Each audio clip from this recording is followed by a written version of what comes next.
Welcome dear students in AC starter. कैसे हो आप सब बच्चों? मुझे पूरी उम्मीद है आप बिल्कुल ठीक ठाक होगे, पूरी प्रिकॉशंस रख रहे होगे। कोरोना की जो बीमारी है वो ख़त्म नहीं हुई, ठीक है। और आपको पूरा ध्यान रखना है, और जो लोग मास्क नहीं पहनते उसको टोकना है। तो फटाफट हम स्टार्ट कर देते हैं बच्चों। वर्कशीट नंबर हम 17 करने जा रहे हैं। ये आपका जो सब्जेक्ट है साइंस का, उसकी हम वर्कशीट करेंगे, और ये 27 नवंबर 2020 की वर्कशीट रहेगी बच्चों। आज की जो वर्कशीट है ना बच्चों, उसका जो टॉपिक रहने वाला है वो न्यूट्रलाइजेशन इन एवरीडे लाइफ, कि जो भी प्रत्येक मनुष्य है, प्रत्येक जीव है, ठीक है, उसमें न्यूट्रलाइजेशन क्या है आज हम जानेंगे। ठीक है, सबसे पहले पढ़ लेते हैं क्या बताया गया, फिर बहुत सी चीज़ें नई सीखेंगे और मज़ा भी करेंगे, बीच में थोड़ी एक्टिंग भी करेंगे ताकि मज़ा आए, ठीक है ना। Have you ever suffered by acidity? क्या कभी आप एसिडिटी से सफ़र हुए? Cause due to overeating, जब आप बहुत ज़्यादा खाना खा लेते हैं, ठीक है, तो पेट में दर्द होता है, तो कैसी आवाज़ आती है ना, ऐसी आवाज़ें आती है ना, तो बहुत ज़्यादा दर्द होता है, मज़ा आता है, मतलब मज़ा तो नहीं आता, खैर इस बात को सुन के मज़ा आता, अच्छा लगा होगा आपको, ठीक है। तो दर्द होता है तो बर्दाश्त नहीं होता, हम बहुत ज़्यादा परेशान हो जाते हैं। तो you can also discuss it to your family member, ठीक है। आप ये जो है ना, जो ओवर ईटिंग, जब हम बहुत ज़्यादा खाना खा लेते हैं तो हम अपनी फैमिली से भी डिस्कस कर सकते हैं। It is very painful condition बच्चों, ये बहुत दर्द होता है, ठीक है। अभी तो हम थोड़ा मजाक में ले रहे थे, लेकिन रियलिटी में तो बहुत दर्द होता है ना बच्चों। और थोड़ा मजाक इसलिए भी जरूरी था कि पढ़ाई जो अच्छे समझ में आ जाए, है ना। मेन मकसद तो हमारा, मेन जो हमारा एम क्या है, हमें सक्सेस पाना, है ना। इस तरीके से ये कह रहा है that is caused due to excessive release of acid in our stomach. पता है बच्चों, ये जो पेट में जो एसिडिटी हो जाती है ना, ठीक है, जब हम ज़्यादा खाना खा लेते हैं, तो आखिर ऐसा होता क्यों है? क्योंकि हमारे पेट के अंदर ना एसिड की मात्रा बढ़ जाती है, और जब पेट के अंदर एसिड की मात्रा बढ़ जाती है तो हमारे पेट में बहुत ज़्यादा दर्द होना शुरू हो जाता है। अब बच्चों, एसिड क्या होता है? आपको याद है ना, एसिड जो होता है स्वाद में खट्टे होते हैं। भीमराव अम्बेडकर हमने पढ़ा था कि अगर ब्लू से रेड हो जाए तो वो एसिड होता है, लिटमस पेपर के बारे में ही पढ़ा था, है ना। एसिड वो होते हैं जो स्वाद में खट्टे होते हैं, जितनी भी सब खट्टी चीज़ें होती हैं वो सब एसिड होती हैं। तो सर, कुछ बच्चे पूछ सकते हैं कि सर इसका मतलब कि एसिड ना खाएं? नहीं बच्चों, एसिड यानी कि जो खट्टी चीज़ें उसको खाने के लिए मना नहीं किया जा रहा, लेकिन जब हमारी बॉडी में एसिड की मात्रा एक लिमिट से ज़्यादा हो जाती है ना, और हमारी बॉडी उसको रिमूव नहीं कर पाती है, तो हमारे पेट में ना एसिडिटी हो जाती है और हमें पेनफुल दर्द होने लग जाता है। ये बात हम समझ रहे हैं यहाँ पर, ठीक है। ये कह रहा है, एक और बात बताऊँ, कभी आपको चींटी ने डंक मारा, स्टिंग मारा, तो उसमें हल्का हल्का सेंसेशन सा नहीं होता, जलन सी होती है, एकदम दर्द सा होता है ना। तो वो पता है चींटी क्या छोड़ रही है? वो एसिड छोड़ती है हमारी बॉडी के अंदर, वो केमिकल छोड़ देती है, और हमारी बॉडी में फिर वहाँ हल्की हल्की जलन होने लग जाती है, दर्द सा होने लग जाता है। ऐसी बहुत सारी जो जीव जंतु होते हैं ना, वो एसिड और बेस उनकी बॉडी में होता है, जिसका वो इस्तेमाल अपनी रक्षा करने के लिए करते हैं। और कुछ बच्चों, एसिड तो इतने खतरनाक होते हैं, इतने बेस खतरनाक होते हैं कि उससे जान तक चली जाती है, ठीक है। जैसे आपने तेजाब भी सुना होगा, वो भी एक एसिड ही तो है ना। अब फटाफट आगे पढ़ते हैं बच्चों। आगे हमें क्या बताया गया है? पहला है इनडाइजेशन। अभी हम इसके बारे में पढ़ चुके हैं, मतलब खाने का ना पचना। ये कह रहा है जब हमारा जो स्टमक होता है उसके अंदर ना हाइड्रोक्लोरिक एसिड होता है। बच्चों पता है आपको, हमारे पेट के अंदर HCl पाया जाता है, इसको बोलते हैं हाइड्रोक्लोरिक एसिड। ये केमिकल फॉर्मूला है, ठीक है। और ये पता क्या करता है? हमारे खाने को डाइजेस्ट करता है। देखा एसिड कितने काम का है। लेकिन अगर यही एसिड हमारी बॉडी में बहुत ज़्यादा हो जाए तो हम इसको बोलते हैं इनडाइजेशन हो जाना, मतलब खाना पचेगा नहीं और हमें बहुत ज़्यादा दिक्कत होगी, दर्द होगा। समझ में आ रही है बच्चों? उसके बाद है एंट स्टिंग। अगर हमें चींटी काट ले, क्या काट ले? चींटी। तो ये कह रहा है, आपको पता है चींटी का जो डंक होता है उसमें जो एसिड होता है, जो हमें वो केमिकल छोड़ती है, उसका नाम क्या है? Formic acid. अगर आपसे मैं पूछूं कि हमारे पेट में जो एसिड होता है उसका नाम क्या है? हाइड्रोक्लोरिक एसिड, ठीक है। और अगर चींटी अगर डंक काट ले तो उसमें कौन सा एसिड है बच्चों? Formic acid. क्योंकि आपको अच्छे से पता होना चाहिए, ठीक है। देखो लिखा भी हुआ है, when an ant bites, bites मतलब होता है काटना। जब एक चींटी काटती है, it injects the acidic liquid into the skin. Sorry. तो ये कह रहा है कि हमारी स्किन में ना वो एक एसिडिक लिक्विड जो है वो छोड़ देती है, और हमारी स्किन को बर्निंग होने लग जाती है, जलन होने लग जाती है, ठीक है। अब हम सोयल कंडीशनिंग के बारे में पढ़ने जा रहे हैं। आपको पता है बच्चों, मिट्टी जो होती है ना, उसके अंदर भी खराबी आ सकती है। अगर मिट्टी के अंदर एसिड की मात्रा बढ़ जाएगी तब भी गलत है, और अगर मिट्टी के अंदर बेस की मात्रा बढ़ जाएगी तब भी गलत है। अगर कुछ बच्चों को नहीं पता कि एसिड क्या होते हैं, देखो एसिड वो केमिकल्स होते हैं जो नॉर्मली जो होते हैं सोर होते हैं, खट्टे होते हैं, जो ब्लू लिटमस पेपर को रेड कर देते हैं। मैंने याद करने का तरीका भी बताया था, ब्लू से रेड हो जाए तो उसे एसिड कहते हैं, ठीक है। और जो बेस होते हैं ना बच्चों, बेस जो होते हैं नॉर्मली जो होते हैं कसैले होते हैं, मतलब कड़वे होते हैं, टेस्ट में बिटर होते हैं। कैसे होते हैं? बिटर होते हैं, ठीक है। और ये क्या करते हैं? ये क्या करते हैं?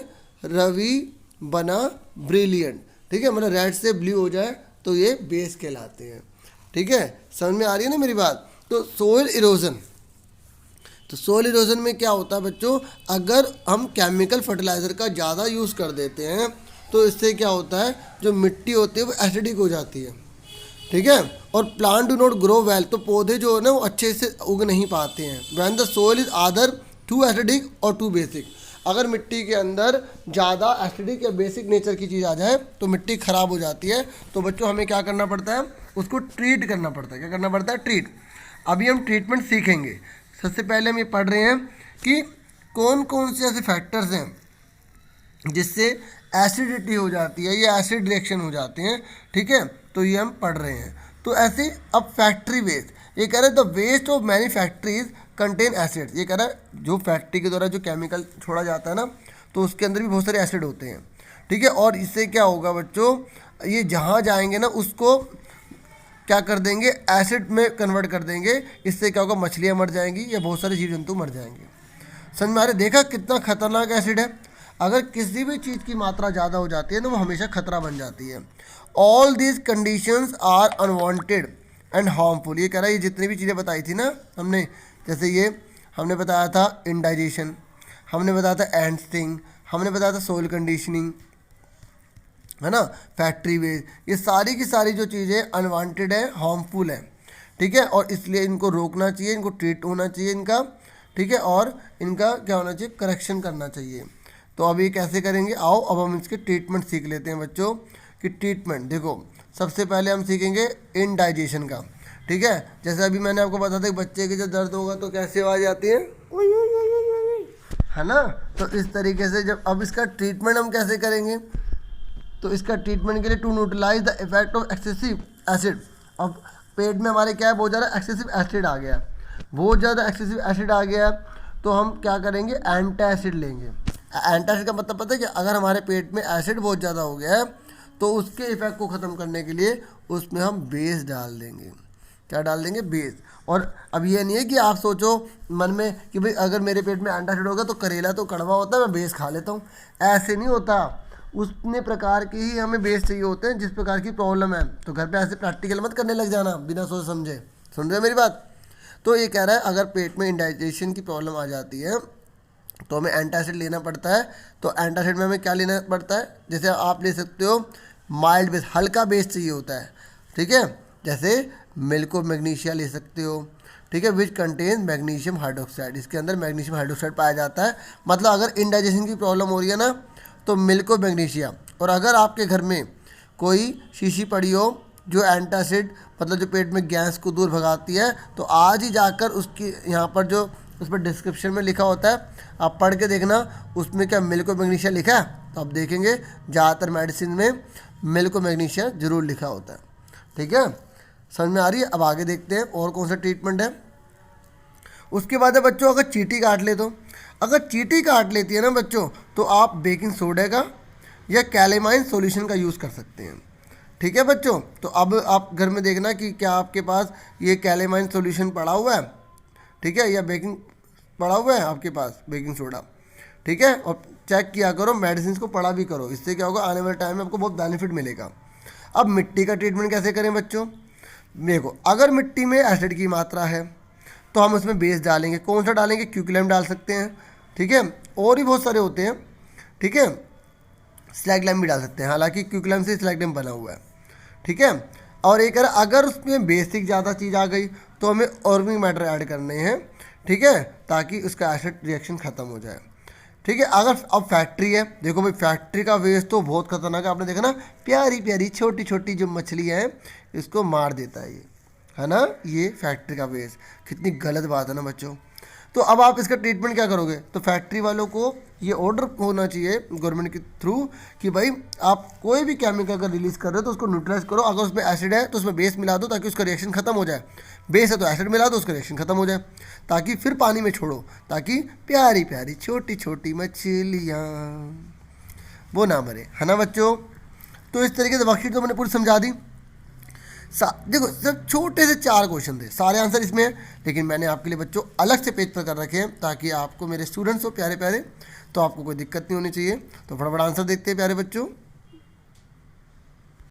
तो बच्चों पहला आंसर आपसे पूछा गया था कि इंडाइजेशन क्या होता है, तो ये बोलोगे आप, our stomach contains hydrochloric acid, it help us to digest food but too much of acid in the stomach causes indigestion. ठीक है, जब हमारे पेट के अंदर बहुत ज़्यादा किसकी मात्रा हो जाती है बच्चों, एसिड की मात्रा हो जाती है, तो उसको हम क्या कहते हैं, इंडाइजेशन कहते हैं। ठीक है, उसके बाद है अब एंटासिड किसे कहते हैं, आप बोलोगे एंटासिड एक ऐसा माइल्ड बेस होता है जैसे मिल्क और मैग्नीशिया हो गया, जिस ठीक है उसको हम क्या बोलते हैं, एंटासिड कहते हैं। ठीक है, समझ में आ गया, मतलब ये एक तरह से जो है ना, बस इतना भी अगर आप लिखोगे ना कि एक माइल्ड बेस होता है जो एसिड के रिएक्शन को खत्म कर देता है, उसे हम एंटासिड कहते हैं। नहीं तो ये पूरा आप लिखोगे तो ज़्यादा बेटर रहेगा, मैंने पूरा लिखा तो आप पूरा लिखो।